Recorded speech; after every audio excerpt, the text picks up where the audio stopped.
What is good, my reflections? What is good, my babies? You are over here with Terethia, and we are here for another voodoo root worker story time. Now, if you missed some of my root workers videos, then it's okay. Go to the playlist tab on my YouTube page and hit voodoo, and all of them will be right there.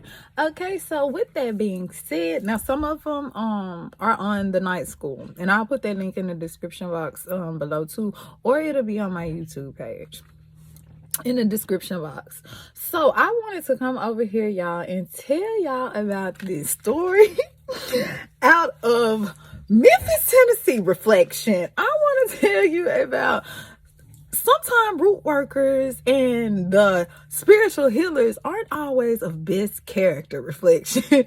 Sometimes they will use their abilities for self-gain. Okay, so with that being said, I want to tell you a story about a time this particular conjure doctor out of Memphis decided to use his spiritual abilities for self-gain.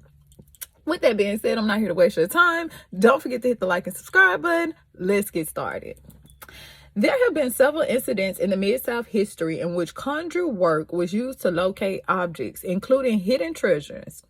In the late 1800s, a conjurer in Memphis known as Dr. Thomas was hired to release a spirit that was believed to be guarding a buried treasure.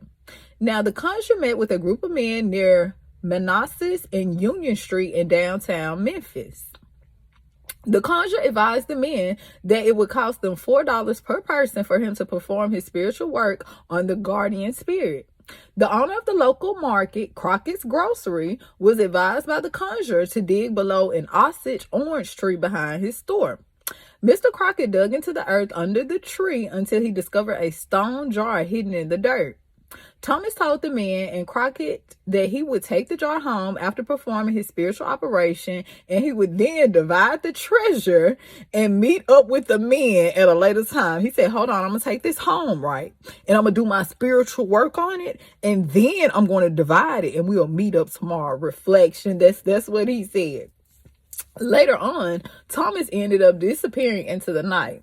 Now, the following evening, the men could not locate Thomas. He had duped them out of their money and he could not be found. Are you surprised? Reflection.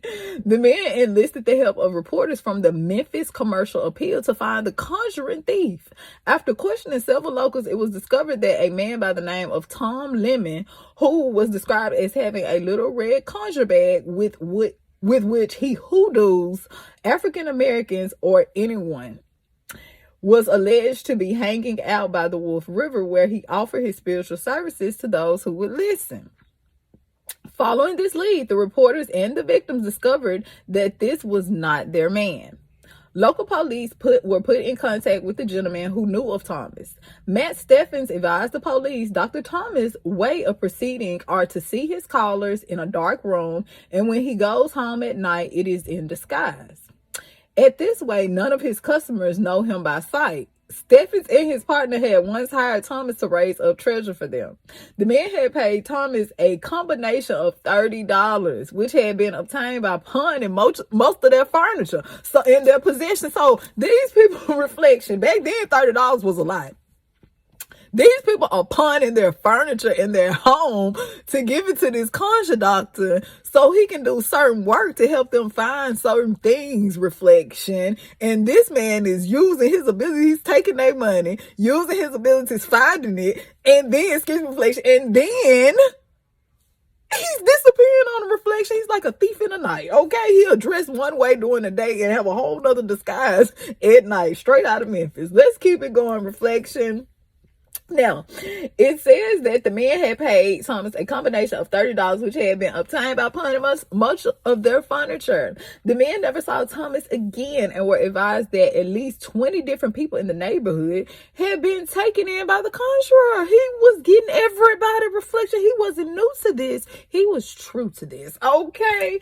It says Thomas was believed to have last been spotted near the historic Elwood Cemetery and later on Chelsea in North Memphis. Reflection. He had went all the way to North Memphis. Reflection. So what do you think about this story time of the conjurer better known as, we're going to call him the thief in the night. Thomas was in Memphis conjuring up people. Reflection, he was over there like he was doing his job. He was locating it, but he wasn't giving it to the people who paid him to locate it. He'd be like, listen, I found the bag. I found it. Okay. I told you I was the one, and I never knew what it was like to be a two. I told you I was going to find it. Did I tell you that? Yeah, I know. So, cause I was there when I told you, but what we got to do, before I give it to you, I got to go home and we got to throw some protection over this so our money can be long like the Mississippi River. I'm going to go home and do some abracadabra. Now, tomorrow at 3:33 p.m., come right back here and we're going to split it. And then Reflection, they get right back there tomorrow at 3:33. And Thomas, aka Mr. Thief in the Night, is somewhere on Chelsea in North Memphis. Reflection. And he's supposed to be downtown splitting what he found in the conjure bag. So with that being said, Reflection, have you heard of Mr. Thomas out of Memphis? And if you haven't, if you have Reflections, hop in the comments. I would love to know your thoughts about this. Okay, so until next story time, Ashay.